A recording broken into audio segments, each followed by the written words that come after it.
Hi வணக்கம்.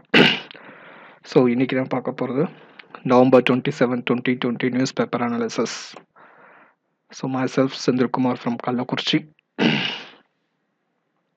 So moving on to the analysis. First one, reinvest 2020. ஓகேங்களா, reinvest RE அப்படிங்கிறது renewable energy. ஓகேங்களா, புதுப்பிக்கத்தக்க எரிசக்தி முதலீடு மாநாடு. தமிழில் சொல்லணும்னா புதுப்பிக்கத்தக்க எரிசக்தி முதலீடு மாநாடு கண்காட்சியை பிரதமர் வீடியோ கான்ஃபரன்சிங்கில் திறந்து வச்சார். ஸோ 2020 நடக்கிறது தேர்டு சம்மிட். இது மூன்றாவது சர்வதேச புதுப்பிக்கத்தக்க எரிசக்தி முதலீட்டு மாநாடு மற்றும் கண்காட்சியை பிரதமர் காணொளி காட்சி மூலம் திறந்து வச்சார். ஸோ இந்த புதுப்பிக்கத்தக்க எரிசக்தி அப்படிங்கிறது என்னன்னா, இந்த காற்றாலை மின்சாரம், சூரிய ஒளி மின்சாரம், இது எல்லாம் சேர்ந்தது தான் இந்த ரினியூவபிள் எனர்ஜியில் வரும். ஸோ இந்த wind power, solar power, hydro power, அந்த ஹைட்ரோ பவரில் ஸ்மால், ஓகேங்களா. ஸோ இது எல்லாம் சேர்ந்தது தான் இந்த RE ரினியூவபிள் எனர்ஜி அப்படிங்கிறது வரும். ஸோ இந்த மாநாட்டுக்கான தீம் கருப்பொருள் innovations for sustainable energy transition, நீடித்த எரிசக்தி மாற்றத்துக்கான புதுமைகள் அப்படின்னு வச்சிருக்கிறாங்க கவர்மெண்ட்.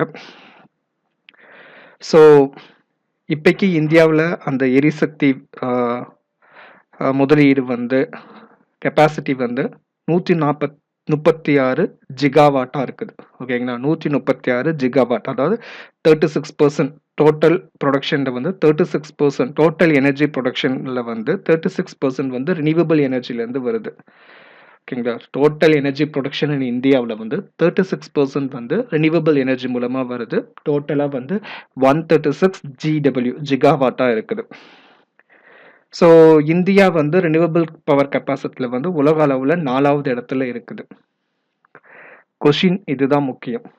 ஓகேங்களா, எரிசக்தி துறையில் இந்தியாவின் உலக அளவில் எந்த இடத்துல இருக்குது? 4th place. Second question possible இந்த ஸ்லைடில் அந்த 136 ஜிகாவாட் 36%. இது பிலிம்ஸில் வரதுனால மெயின்ஸில் எழுதுறதுக்கு யூஸ் ஆகும். 136 gigawatt 36% of our capacity. Next one, so renewable energy in India. ஓகேங்களா, அந்த புதுப்பிக்கத்தக்க எரிசக்தி அது இந்தியாவில் என்னென்ன அப்படிங்கிறது, wind power, solar power, biomass power, hydro power, இந்த 4ம் சேர்ந்தது தான் ரினியூவபிள் எனர்ஜி இந்தியாவில் சொல்றது. இதில் முக்கியமான ஸ்டேட்டு டாப்பர்ஸ் எதுன்னு பார்த்தோம் அப்படின்னா, ஃபர்ஸ்ட் கர்நாடகா, கிட்டத்தட்ட 9639 மெகாவாட் ரினியூவபிள் எனர்ஜி கர்நாடகாவில் தயாரிக்கிறாங்க. Second Andhra Pradesh 5667, third Gujarat 5351 megawatt, fourth Tamil Nadu 4624 megawatt, and fifth one Rajasthan 4074 megawatt. So Indian கவர்மெண்டோட டார்கெட் 2022ஆம் ஆண்டில் 220 ஜிகாவாட் ரினியூவபிள் எனர்ஜியில் இருக்கணும் அப்படிங்கிறது அவங்க எய்ம் பண்ணியிருக்கிறாங்க. 2022ல் 220 ஜிகாவாட்டா இருக்கணும்ன்றது இந்தியன் கவர்மெண்டோட எய்ம் பண்ணி வச்சிருக்கிறாங்க.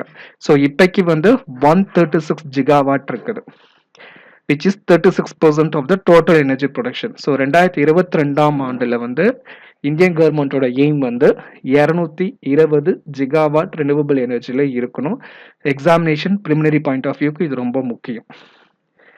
எந்த ஆண்டிற்குள் இந்தியா எரிசக்தி துறையில் 220 ஜிகாவாட்டை உற்பத்தி செய்ய நிர்ணயம் செய்துள்ளது, அல்லது 2022ஆம் ஆண்டிற்குள் இந்தியா எரிசக்தி துறையில் எவ்வளவு தயாரிப்பு, 220 ஜிகாவாட், 250 ஜிகாவாட், அது மாதிரி எரிசக்தி துறையில் முதல் இடம் எந்த ஸ்டேட், இல்லை தமிழ்நாடு எந்த பொசிஷன்ல இருக்குது. ஓகேங்களா, ஸோ ஃபர்ஸ்ட் கர்நாடகா, தமிழ்நாடோட position 4th. Preliminary point of வியூவில் இதுதான். Moving on to the next one, ஒரே நாடு ஒரே தேர்தல், ஒன் நேஷனல் ஒன் எலெக்ஷன். இது ரொம்ப வருஷமா நிறைய பேர் சொல்லிட்டு இருந்தாங்க. நம்மளுடைய முன்னாள் குடியரசுத் தலைவர் கூட சொல்லியிருந்தார், அப்துல் கலாம். அவர் கூட சொல்லியிருந்தார், எப்பயுமே நாட்டில் ஏதாவது ஒரு பகுதியில் எலெக்ஷன் வந்துட்டு இருக்கு நாட்டுக்கு நல்லது இல்லை. ஸோ நாடு முழுக்க ஒரே டைம்ல எலெக்ஷன் வச்சு முடிச்சிடணும், திரும்ப அந்த எலெக்ஷன் 5 வருஷம் கழிச்சு தான் வைக்கணும் அப்படின்றது ஃபார்மர் பிரசிடென்ட் அப்துல் கலாமோட ஐடியாவுமே இருந்தது. அதுக்கு நிறைய எதிர்ப்புகள், பாசிட்டிவ் அண்ட் நெகட்டிவ் ரெஸ்பான்சஸ்லாம் வந்ததுன்றது வேற. ஸோ இப்போ இது யார் சொல்லியிருக்கிறது அப்படின்னா நம்ம prime minister mister Narendra Modi.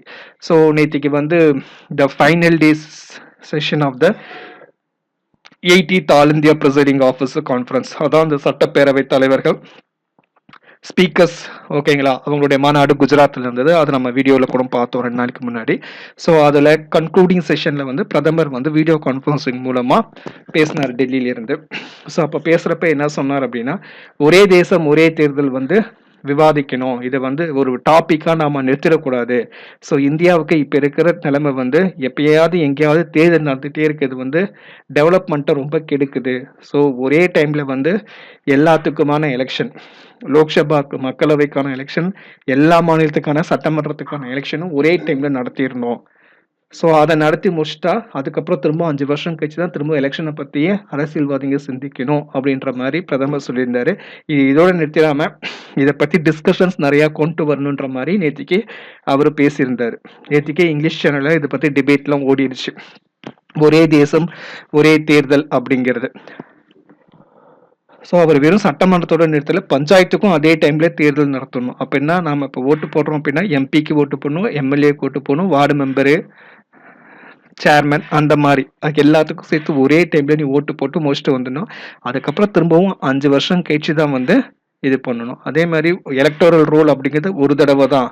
சும்மா பார்லிமெண்ட் எலெக்ஷனுக்கு ஒரு எலக்டோரல் ரோல் ரிலீஸ் பண்ணுறது, ஸ்டேட் எலெக்ஷனுக்கு ஒரு எலக்டோரல் ரோல் ரிலீஸ் பண்ணுறது, பஞ்சாயத்து எலெக்ஷனுக்கு ஒரு எலக்டோரல் ரோல் ரிலீஸ் பண்ணுறதுலாம் தேவையில்லாதது. ஸோ அது வந்து மேன் பவரும் வேஸ்ட்டு, பேப்பரு இது எல்லாமே வேஸ்ட் ஆகுது. ஸோ அது எல்லாத்தையும் மாற்றணும்னா 5 வருஷத்துக்கு ஒரு டைம் தான் ஒரு எலெக்ஷன் நடத்தணும், நாடு முழுக்க ஒரே டைம் தான் நடத்தணும் அப்படின்ற மாதிரி அவருடைய கருத்து சொல்லியிருந்தார். ஸோ இப்போ இந்த ஒன் நேஷன் ஒன் எலெக்ஷனில் வந்து நன்மைகள், அட்வான்டேஜஸ் என்ன அப்படின்னு பார்த்தோம் அப்படின்னா, மணி கண்டிப்பாக சேவ் ஆகும். ஓகேங்களா, கண்டிப்பாக மணி வந்து கண்டிப்பாக சேவ் ஆகும். ஏன் எந்த மெத்தடில் உனக்கு மணி சேவ் ஆகும் அப்படின்னா, நீ வந்து பல்காகவே எல்லாமே பர்ச்சேஸ் பண்ணிடுவேன்.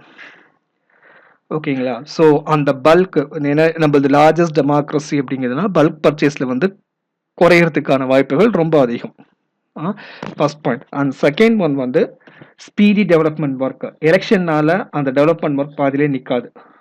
தேர்தல் நன்னடத்தை விதிமுறை மீறல்கள் இதெல்லாம் வராமல் ஸ்பீடி டெவலப்மெண்ட் ஒர்க் அப்படிங்கிறது நடந்துகிட்டே இருக்கும். அடுத்தது நிர்வாகத்தின் செயல்திறன், எஃபிஷியன்சி ஆஃப் த கவர்னன்ஸ் வந்து இதில் ரொம்ப பர்ஃபெக்டாக இருக்கும். ஏன் அப்படின்னா கவர்னன்ஸ் வந்து கவர்ச்சியான திட்டங்களை நோக்கி போகாது, ஃப்ரீபீஸு அதை நோக்கி போகாமல், ஸோ எது டெவலப்மெண்ட்டுக்கு எது தேவையோ அதை நோக்கி வந்து கவர்மெண்ட் வந்து செலுத்த ஆரம்பிக்கும். ஏன்னா தேர்தல் பயம் அப்படிங்கிறது நீங்கிடும் அப்படிங்கிறது. ஸோ அதே மாதிரி தீமைகள், டிஸ்அட்வான்டேஜஸ் பார்த்தோம் அப்படின்னா local issues will fat out. ஓகேங்களா, உள்ளூர் பிரச்சனை வந்து நிராகரிக்கப்பட்டுடும். இந்த மாதிரி ஒரே நேஷன் ஒன் எலெக்ஷன் அப்படின்றப்ப என்ன சொல்லுவாங்க அப்படின்னா, மத்தியில் இருக்கிற கட்சி தான் ஜெயிக்க போதுன்னு ஒரு ஒப்பீனியன் போல் வந்ததுன்னா, இந்த ஸ்டேட்டில் கேன்வாஸ் பண்ணுறவங்க நாங்கள் தான் மத்தியில் வருவோம், ஸோ இங்கே எங்களுக்கு நீங்கள் ஓட்டு போட்டால் தான் உங்களுக்கு ஸ்கீம்ஸ் டெவலப் பண்ண நாங்கள் கொண்டு வர முடியும்னு சொல்லுவாங்க. ஸோ அப்போ அந்த லோக்கல் இஷ்யூஸ் வந்து காணாமல் போயிடும். அதை பற்றி பேசி அதை வந்து ஓட் பேங்காக மாற்றுறதுக்கான வாய்ப்புகள், உள்ளூர் பிரச்சனை வந்து எடுபடாமல் போயிடும். ஆனால் ஜனநாயகத்தில் உள்ளூர் பிரச்சனையுமே வந்து நாடாளுமன்றத்தை ஒழிக்கணும் அப்படிங்கிறத ஜனநாயகோட மிகப்பெரிய ஒரு அட்வான்டேஜ். பட் இந்த மாதிரி ஒன் நேஷன் ஒன் எலெக்ஷனில் வந்து கண்டிப்பாக உள்ளூர் பிரச்சனை வந்து ஃபேட் அவுட் ஆகிடும். செகண்ட் ஒன் வந்து கான்ஸ்டியூஷனல் ப்ராப்ளம். இப்போ 5 வருஷத்துக்குள்ளே இப்போ ஒரே நேஷன் ஒரே எலெக்ஷனில் தேர்தல் நடக்குது, மத்தியில் ஒரு ஆட்சி வந்துச்சு. இப்போ தமிழ்நாட்டில் மெஜாரிட்டி வராமல் கூட்டணி ஆட்சி நடக்குது. 2 வருஷம் கழிச்சு கூட்டணி கட்சிக்கு சண்டை வந்து ஆட்சியை கவுத்துறாங்க அப்படின்னா மீதி 3 வருஷம் வந்து என்ன பண்ணுறது? அப்போ வந்து திரும்பவும் எலெக்ஷன் நடத்த முடியுமா அப்படின்னா அதுக்கான பதில் கிடையாது. ஒரு சாரம் என்ன சொல்கிறாங்க அப்படின்னா, நடுவில் அந்த ஸ்டேட்டோட எலெக்ஷன் ஆட்சி கவுந்துச்சு அப்படின்னா 3 வருஷம் டேரெக்டாக பிரசிடென்ட் ரோலே வச்சுருங்க அப்படின்றாங்க. பட் ஜனநாயகத்தில் அப்படி வைக்கிறது வந்து எதுக்கு எலெக்ஷன் வச்சு டேரெக்டாகவே சென்டரே ஆண்டுட்டு போயிடலாம் அப்படிங்கிறது அதுக்கு கவுண்டர் பார்ட். ஸோ அப்போ அந்த நடுவில் ஆட்சி வந்து திரும்ப அந்த ஸ்டேட்டுக்கு மட்டும் எலெக்ஷன் வைங்க அப்படின்னா அப்போ அந்த one nation one election scheme அடிபட்டு போயிடும். ஸோ அதனால கான்ஸ்டியூஷனல் ப்ராப்ளம்ஸ், அரசியலமைப்பு சிக்கல்கள் இதில் நிறையா இருக்குது. Third one, huge machinery and resources. இப்போ ஒரு ஸ்டேட்டுக்கு எலெக்ஷன் நடத்துறதுக்கே நம்ம ராணுவத்தை வர வைக்கணும்.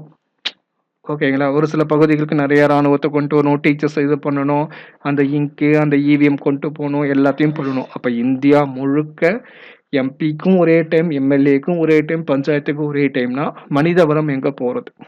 So this are the disadvantages of one nation and one election.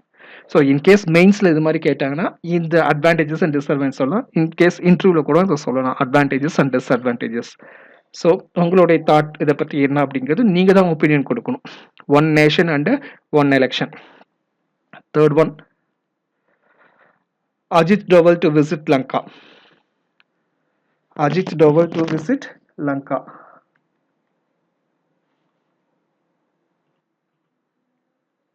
Ajit Doval to visit Lanka. So இன்னைக்கு வந்து ஸ்ரீலங்காவுக்கு தேசிய பாதுகாப்பு ஆலோசகர் திரு அஜித் டோவல் போறார். Ajit Doval national security advisor, தேசிய பாதுகாப்பு ஆலோசகர் ஸ்ரீலங்கா இன்னைக்கு போறாரு.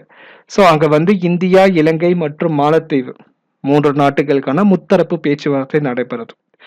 ஸோ ரொம்ப வருஷத்துக்கு அப்புறம் இந்த 3 நாடும் சந்திச்சு பேசுறாங்க. ஸோ கடைசியா அவங்க பேசுனது வந்து 2004 இந்த மாதிரி நியூ டெல்லியில தான் சந்திச்சு பேசினாங்க 2004. ஸோ அதுக்கப்புறம் இந்தியா, ஸ்ரீலங்கா, மால்தீவ்ஸ் ஒன்னா சேர்ந்து சந்திச்சு பேசுறது இப்பதான். India, Sri Lanka, Maldives trilateral discussions. ஓகேங்களா? ஸோ அங்கே மாலத்தீவோட நேஷனல் செக்யூரிட்டி அட்வைசர், இந்தியாவோட நேஷனல் செக்யூரிட்டி அட்வைசர் அண்ட் ஸ்ரீலங்காவோட நேஷனல் செக்யூரிட்டி அட்வைசர், இவங்க 3 பேரும் சேர்ந்து திரும்பவும் ஸ்ரீலங்கன் பிரசிடென்ட்டையும் சந்திச்சு பேசுறாங்க. ஸோ சமீபத்தில் தான் மால்தீவ்ஸ் வந்து அமெரிக்காவோட டிஃபென்ஸ் பேக்டில் கையெழுத்து போட்டிருக்காங்க. அதுக்கப்புறம் கரெக்டாக 1 மாதம் கழிச்சு இந்த மீட்டிங் நடக்கிறது வந்து சைனா கூர்ந்து கவனிக்குது. ஓகேங்களா? ஸோ 1 மாதத்துக்கு அப்புறம் மாலத்தீவு அமெரிக்கா கூட ஒரு டிஃபென்ஸ் பேக்டில் சைன் போட்டதுக்கு அப்புறம் கரெக்டாக 1 மாதம் கழிச்சு இந்த 3 நாடுகளுக்கான பேச்சுவார்த்தை நடக்கிறத வந்து சைனா கூர்ந்து கவனிக்குது. ஸோ சைனாவோட அக்ரெசிவ் பாலிசி வந்து இந்தியன் ஓஷன் தன்னுடைய கைக்கு வரணும் அப்படிங்கிறது. ஏற்கனவே சவுத் சைனா சி அவங்களோட ஆதிக்கம் செலுத்துறது பத்தாது அப்படின்றது, இந்தியன் ஓஷன் முழுக்க சைனாக்கு வரணுன்றது சைனாவோட அக்ரெசிவ் பாலிசியாக இருக்குது. ஸோ அதில் இந்தியன் ஓஷனில் முக்கியமான கண்ட்ரிஸில் ஸ்ரீலங்கா அண்ட் மால்தீவ்ஸ் ஒன்று. ஓகேங்களா? இந்தியன் ஓஷன் வைஸில் சொல்கிறதுல. ஸோ அதனால் சைனா வந்து இதை கீனாக அப்சர்வ் பண்ணுது. ஸோ அதோட அவுட்கம்லாம் என்ன அப்படிங்கிறத பொறுத்து இருந்து தான் பார்க்கணும். One liners. So AUSINDEX India ஆஸ்திரேலியாக்கான கூட்டு கடற்பயிற்சி. ஸோ அதில் வந்து பிரான்ஸும் சேரணுன்றத விருப்பம் தெரிவிச்சிருக்கிறாங்க. AUSINDEX Australia Indian exercise அப்படிங்கிறது, ஆஸ்திரேலியா இந்தியா எக்ஸைஸ். ஸோ இதில் பிரான்ஸ் சேரணும் அப்படிங்கிறது விருப்பம் தெரிவிச்சிருக்காங்க. Next one, Faqir Chand Kohli. ஓகேங்களா?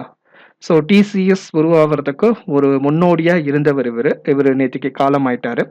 ஃபகீர் சந்த் கோலி அப்படிங்கிற இவர் தான் வந்து ஃபாதர் ஆஃப் இந்தியன் ஐடி இண்டஸ்ட்ரின்னு சொல்றாங்க.